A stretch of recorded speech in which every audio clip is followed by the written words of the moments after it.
Paul, we've made a number of announcements this year, and I was very keen to be able to explain to the market what we were doing when it comes to our different types of coal that we're going to be exporting, both our thermal and our anthracite, the mix of them, the level of profitability that can create for the company. The Edison analyst is a good analyst, understands mining. I was interested in his perspective for him to model it. And SB Angel have been with the company for a number of years. I've always been impressed with their research. It's insightful, it's detailed.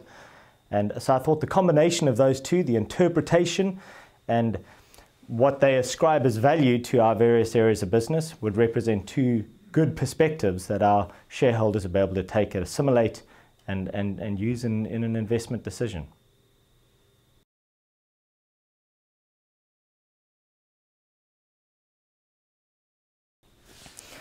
Paul, it's a good question. Effectively, within mineral law in South Africa, you obtain your prospecting right for a period of 5 years. You're then able to renew it once for a period of 3 years. And in that time, you have to be able to prove up the coal. So you've got 8 years to prove there is something of value there to convert it into a mining right. In order to be able to convert it into a mining right, you need to prove it's commercially viably extractable. So is it technically achievable? Is it economically feasible? And how can you do it on a sustainable basis without causing too many environmental problems? It's a detailed report which gets submitted to the Department of Mineral Resources once you've gone through your exploration and drilling program. So you have your prospecting right. You obviously need to do some non-invasive prospecting. Then you need to proceed to invasive prospecting, do some drilling. Then you need to be able to check all those boxes, submit your application to the department. And typically, if you've done everything as you should do, the legislated time frame is that you should, in the period of about a year, be able to obtain your mining right. The law also states that if you've done everything that you were meant to do to get your mining right, you will get your mining right. So effectively, what we have is an exclusive period to prove it up, check those boxes, apply for your mining right, and once you have your mining right, you get a 30-year or less if there were some conditions you didn't meet, but a 30-year mining right renewable for a further period of 30 years. In terms of our phases 3 and 4, the strategy that we've adopted is in our drilling, we have our phase 1 and 2 area, as you know, and surrounded by the phase 1 and 2 area, phase 3 and 4. Now, we've specifically adopted a strategy of drilling in areas very closely annexed to phase 1 and 2 in order to merely expand that area. So as opposed to having to go through that whole process of a new mining rights application for some of 3 and 4, we end up applying an amendment to our existing, or applying for an amendment to our existing mining right. And that results in a gradual expansion of our area. Phase 5 would have to follow an entirely new process because it's too far removed from our existing mining rights.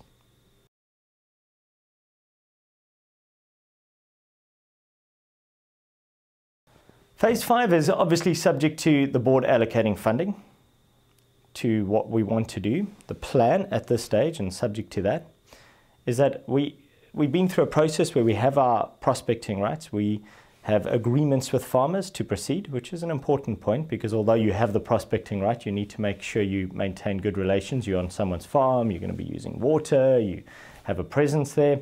So we've got the agreement to proceed. We're going to be plotting out holes starting this year, hopefully finishing by about Q1. There's some expansive areas we want to be drilling over. You agree each of those holes with a farmer, maybe relocate. And from there, we would like to embark from Q1, subject to the funding, the timing will be subject to the funding, on a drilling program, which we think we could make great gains on through the first 6 months of next year. Subject to the gains that we make, we'd like to progress to a pre-feasibility on phase 5. Now, phase 5 is a mega project, we believe filled with opportunity. It's also a mega area. So it's not to say we're going to find exactly the coal we want to find in the very first season of drilling. So subject to it progressing as we believe it could, in the first 6 months, we progress to a pre-feasibility study, which, again, if we have the right people working on this, could finish by the end of next year. And that'll give us 2014 to really look at our development options, let's call it. Do we take a small 2,000 hectares of phase 5, develop it ourselves, get the process going? Do we develop, it's an enormous area, as you know, 120,000 hectares. Do we look at the development of 50,000 contiguous areas within phase 5 that we look at developing at the same time, as well as bringing online the necessary rail infrastructure, port infrastructure to take that on ourselves? Or do we look at options of doing this with various partners? So I think we'll only be able to know once we've gone through initial drilling, pre-feasibility, see what we have, and we can start to, in that pre-feasibility, not only be looking at the viability of the coal, but in addition be looking at how quickly we can ramp up that port.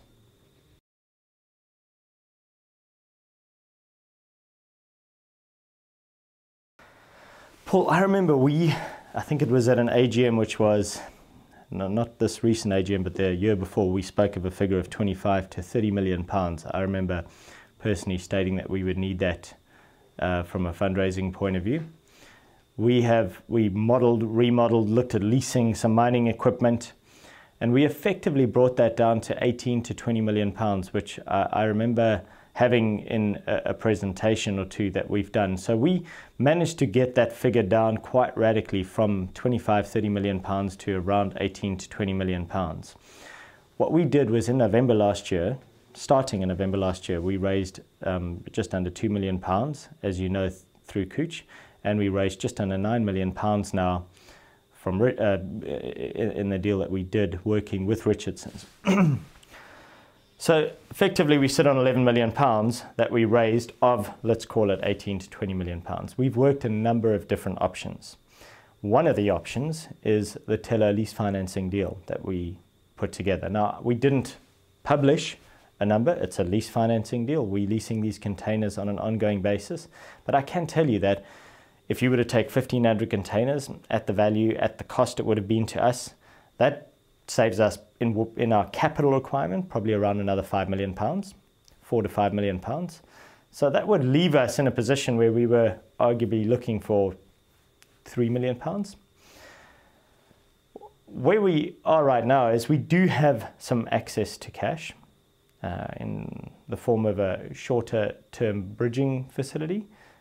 We'll be updating the market as soon as we're able to. We are busy with some longer term debt finance. We have term sheets. It looks very promising. What those longer term debt financiers are waiting for is the finalization of our reserve statement, which I'm sure we'll touch on in a moment and is going to be released very soon. So we think we'll be able to see that longer term debt finance come into play fairly soon, but we do have that bridging finance in the meantime. And in addition, we do have alternatives. Bridging finance isn't always the cheapest, depending on how long you keep it, but we're very grateful for it. Ultimately, we do have other options in terms of the lease of further mining equipment. Starts to affect your cost per ton in depressed commodity markets. Extremely important to us to keep that as low as possible. So I think there are a number of options. Let me say one other thing though, just so that you can understand we've had this conversation before. This allows us to deliver our planned 500,000 sales tons approximately next year. Where I say approximately is we've always published our production capability targets, and we've said we're well on track. In fact, I said last night at a presentation, we're well on track in terms of the 800,000 tons per annum based on the mining equipment that's now at site and arriving at site. But this 800,000 tons getting close to 1 million tons as we negotiate a second continuous miner obviously needs to go through a washing plant. Depending on your yields, you end up with your sales tons. So we're in good shape to deliver according to this. To ramp up beyond that, which is quite naturally what we want to do, because we don't only want to be selling a vessel a month. We want to get to selling 2 vessels, 3 vessels, 4 vessels a month through East London. Our goal is not to do 500,000 tons, but 2 to 3 million tons through East London. And that might take time, because it might relate to the dredging of the port to handle bigger vessels. It'll relate to a bulk dry facility in addition to using our container facility. Now, all of that expansion, which we must do, but will naturally require further funding. We think the long-term debt finance we're negotiating will go a very long way to meeting what we need there. But in addition, other finance that we'd look at would relate very strongly to equity and commodity markets. What is the strength in those markets, and to what degree then would we go and pursue other forms of finance?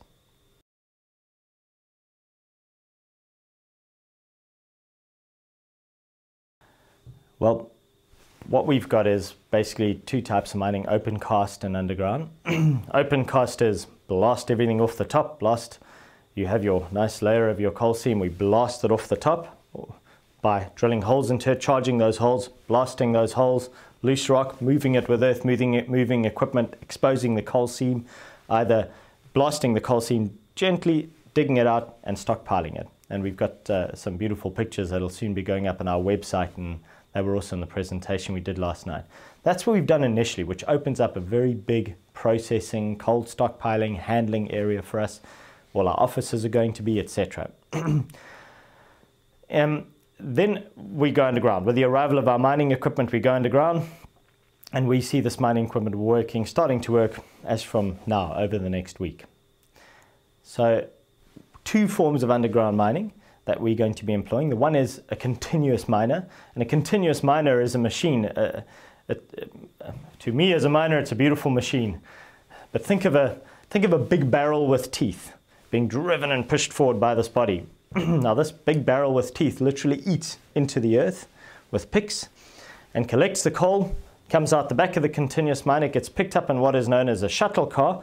Shuttle car transports that to a feeder, which goes onto a conveyor belt. So basically all you're doing is you barreling it off the coal face, taking it and depositing it onto the conveyor belt so that it can go to the processing plant. The other method is where we're going to be drilling and blasting, and that is literally charging the face as we would have done open cast but now underground. So drilling in, charging the face, blasting it and moving it out. And drill and blast is a far more conventional method. It's a slightly slower method.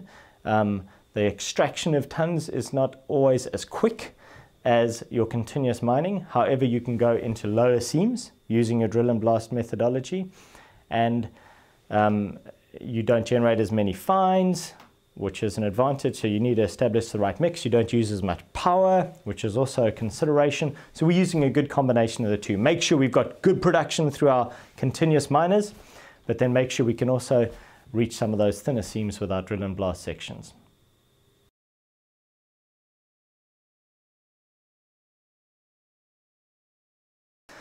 Paul, in terms of the two different notes that we did, firstly, the SP Angel note ascribed more value to the power station. There was also more attributable value given to our phase 5, and I think that accounts for a large difference in the notes. In working through the two different valuations, and research is obviously a painstaking exercise, and the analysts put a great deal of effort into it. I think the Edison note was a little more conservative. I think it was the first Edison note that was done on our company. As much as we're involved and will provide information, these are obviously independent research notes. We can't influence the valuations, we can't influence the prices. We don't give our physical prices. There are assumptions that are made. We give ideas as to what these costs and prices could be. So ultimately, SP Angel know this company very well. They've been with us for a number of years. They've done a number of research notes. So I think there's an in-depth understanding. They had a base to build on. So I think they had a confidence to ascribe more value to areas of our business. And that came through in the research note. And I also think it was a little closer to where we are in terms of first-term revenues, production, ultimately. So naturally, Edison had to take a slightly more conservative view. It was also very new, the news that we'd put out on the thermal, the anthracite market, the mix and how that would work. So I think as that had matured a little bit, that news within the market and the understanding of it, I think SP Angel were able to embrace that more and show a greater reflection of the potential value of that.